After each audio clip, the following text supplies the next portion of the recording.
Hello, everyone. Welcome to one of my favorite topics of contemporary sculptural ceramics. I have for you a presentation that I hope will help you inspire you for your next project.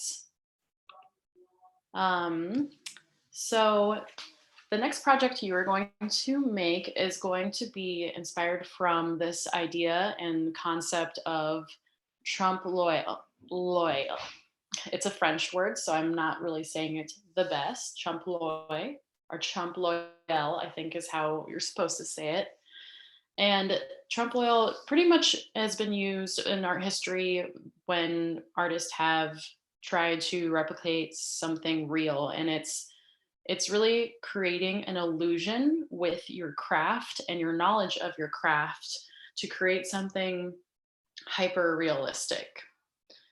So we're going to focus on realism and detail now that you all have had a lot of different projects that you've done and I can see that you all are getting really good at working with the leather hard process and getting into carving and stuff. So it is time for this topic. So trompe l'oeil is a visual illusion in art, especially as used to trick the eye into perceiving a painted detail as three-dimensional object, or in ceramics, an illusion of transforming the material. So here's an example. I just pulled this image off the internet. I don't know the artist's name, but these are these kind of tinfoil looking balloon dinosaur creatures. And these are made from clay, from ceramics. And although we aren't going to be glazing our work, which in this presentation you'll see that glazes really do add a lot to that realistic finish, we can still really hone in on different skills and details, like for example, how to get these like little tiny embellishments and carving and observing an object and using our knowledge of carving and the leather hard stage to create something that looks real. So the first artist we're going to look at here is Victor Spinsky. Victor Spinsky was a pretty big deal, I guess, in the art world. He kind of came up in like the 70s, and this is a ceramic sculpture. This is it's which is crazy to believe, but this is the illusion of creating something real through clay.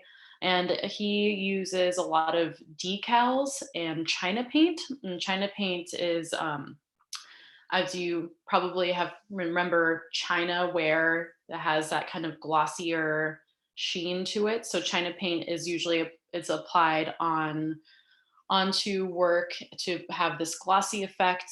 There's also lusters, which I don't know if I've talked about yet, but I will get into, and also decals. So decals are like when you, for example, like how we put fake tattoos on our body, you can get these similar things. You can purchase them at ceramic stores. You can get these decals and you can put them onto bisqueware. So it's kind of like putting a fake tattoo onto bisqueware, but then you fire it and it becomes permanent. So this is an example of a painted tray with a paint bucket and really crazy use of details and a knowledge of glazes that really help create the form to be very realistic.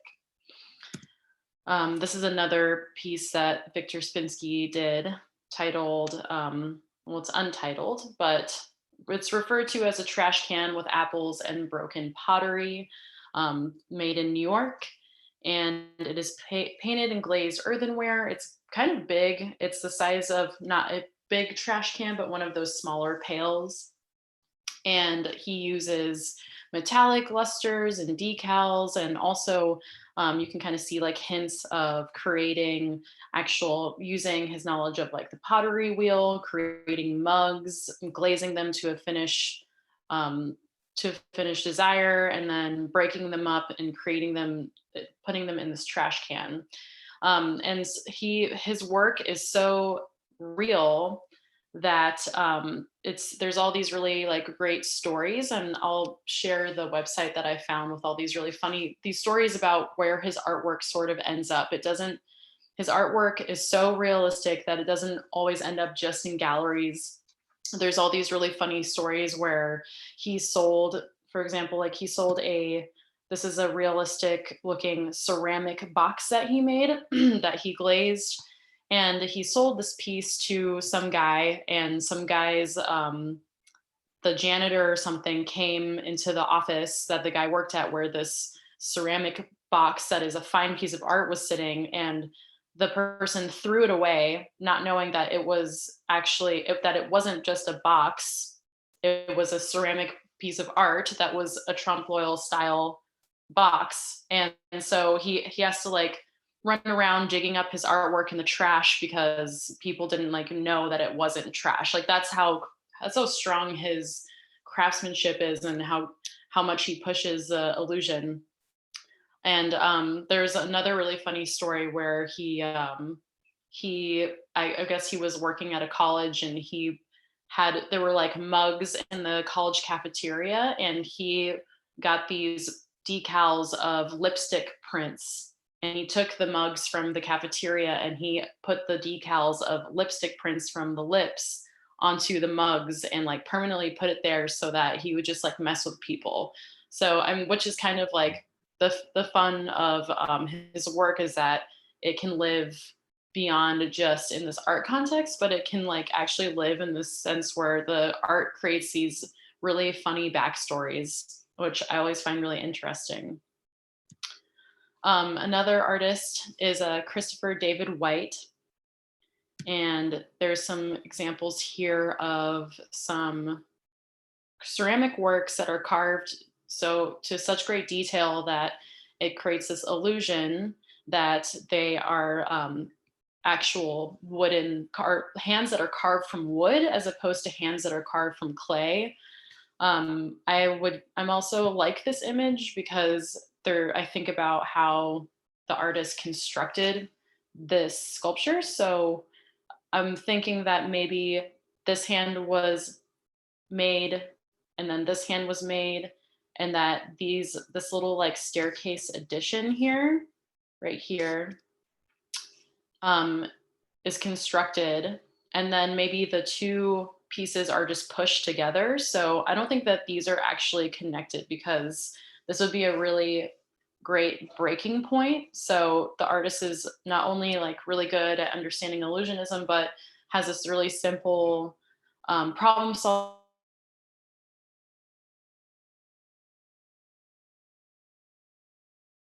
sets it close enough to one another and it touches. So it's another. I think that there's use of some glazes. I don't know what kind of glaze this artist is, but this even with a different colored slip. I don't know if some of you have different colored clays. So since we're not glazing, you're definitely welcome to use different colored slips to try to bring out some sort of like just anything that feels like that makes the object look more real. One more up close detail. And then really getting in tune with the tools, that carving tools that are around. And this is ronit baranga. It's really wild. So this is a quote from him as before we look at his work. In the following series of works, I sculpted human mouths and fingers emerging from tableware. The blurred border between the living and the still in these works is intriguing. It makes you think. In this combination of the still and the alive joined as one, I try to change the way in which we observe useful tableware. The useful passive tableware can now be perceived as an active object, aware of itself and its surroundings, responding to it. It does not allow to be taken for granted to be used. It decides on its own how to behave in the situation. This is how I prefer to think about my plates and cups, metaphorically, of course. What about you? So his work is really strange, but like as in that quote, he takes these still objects that are functional, these tableware objects, and this with this china paint that I mentioned before, and uses clay and sculpts these images of these like realistic fingers and realistic mouths, and it creates this really surreal sets of tableware that are often stacked in like these kind of like fun and whimsical ways. And he uses like matte glazes as well as glossy glazes. So that definitely helps. The different types of textures are really honed in on. So I want you all to, for this assignment, to really think about the textures that you are applying. And even if we don't have glazes, it should be still fun and should still be a rather tricky to do, but I believe in you all. Here's another one that he did. And what's I think super cool about his work, just like Victor Spinsky, is that there's like a knowledge of throwing, which is really fun.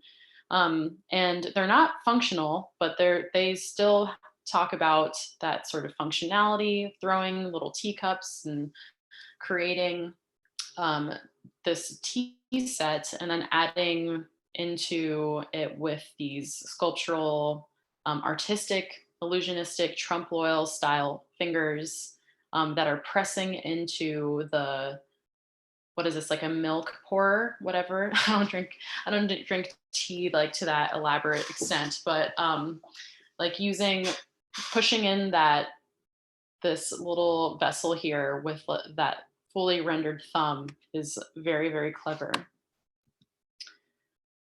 And then here's another, doesn't have any of his tea set works, but this is just a photo taken off his website of um, these weird hybrid, like fleshy things with these mouths and these fingers. He's very obsessed with the mouths and the fingers, and it's pretty creepy. I do like it a lot though. And then the last artist, I believe this is the last one, is Koji Kasatani.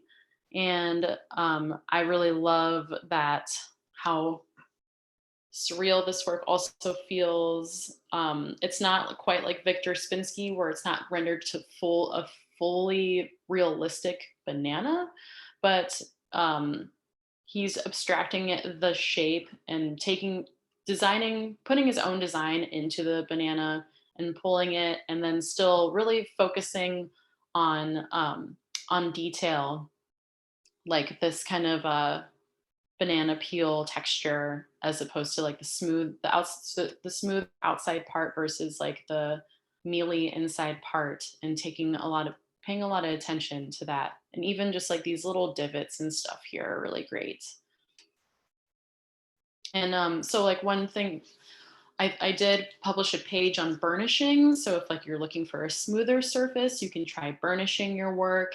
If you're looking for a more rough surface, you can always use a thick slip on your work to create a rougher texture. Like use a thick slip with a paintbrush. And he also is the artist that is like the cover of our Canvas class, so you probably recognize it. And I just love this like creation of these really illusionistic banana peels that are then like wrapped around this form to signify a bust of a person. There's another one there. And it's like I said, it's really as simple as like kind of understanding how to get in tune with the leather hard stage and use the tricks that you have, such as like using your wet sponge on work that is drying to make things smoother, burnishing. Any tools that you have will be really good for this assignment. So for your assignment, you will be creating a sculpture based off of a shoe in your home. It should be as realistic as possible. It can be any shoe that you want. It can be a boot. It can be a heel. If you do a child shoe, I would like you to do 2 of them because they're so small. And yeah, you can. I mean, you can have like a muddy boot. You can get creative with it. It doesn't have to be just directly from just the boot. Like there could be some sort of realistic sculptural element that you incorporate into your shoe. And you're gonna have this delivered to me or submitted to me in 3 different parts. So this project should take time. You're going to start with slabs to construct the shoe and really take the time in the leather hard stage to render out the details, as I've said a billion times already. Here is an example of an artist in New York who this is her thing. She just makes a bunch of different shoes over and over again. And I guess there's a shoe infatuation. And I hope that she can be inspirational for you to just see that, you can really have a lot of fun with it. And um, even whatever the craziest shoe that you have, I'm all for it. I would like you to try to just make the shoe as close to the original size as possible. Don't do anything too big just because of this is how we're just trying to work relatively small in this class because we're all working from home.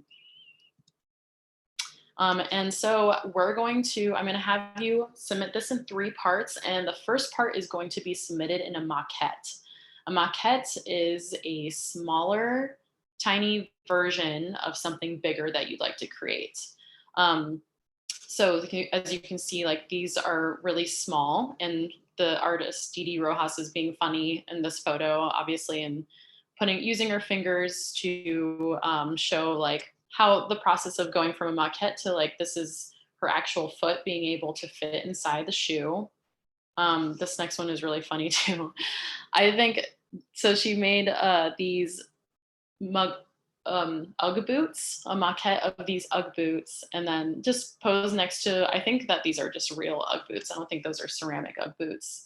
But I want you to do a really small version, which is known as a maquette, just so you can kind of get a feel about like where your sculpture is going to go, about how you're going to handle it. It should make actually the process maybe not seem so daunting, because I understand creating this like illusion of Trompe l'oeil is going to be may take a little bit more time. You may not think that you're able to do it, but just start with a maquette so that you can kind of like get comfortable with making the final shoe.